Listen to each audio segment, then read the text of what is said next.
গরম। কি সোহেল, মজুদি মনে কি একটা?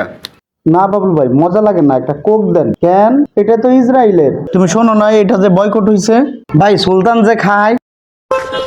তো খবরটা তুমি কই পাইলা? কেন সুলতান যে বললো? কি সুলতান সুলেমান, তুমি নাকি কোক খাও? না আমি না, বাশার খায়। সোহেল বলে সুলতান খায়, সুলতান বলে বাশার খায়, আর বাশার বলে কোক খাও।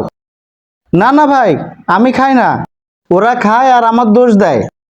আরে মিয়ারা, আমরা কেউ কোক খাই না। কোক 138 বছর ধরে 190টি দেশের মানুষ কোক খাইতো। এখন সব দেশ কোকের মুখে লাথি দিছে, আর বাংলাদেশ তো কোক ডাস্টবিনে হেলাই দিছে। এই বাচ্চু, মজা দে। কোকে একটা ঢোক দিলেন, ফিলিস্তিনের মুসলমানদের রক্ত খাইলেন।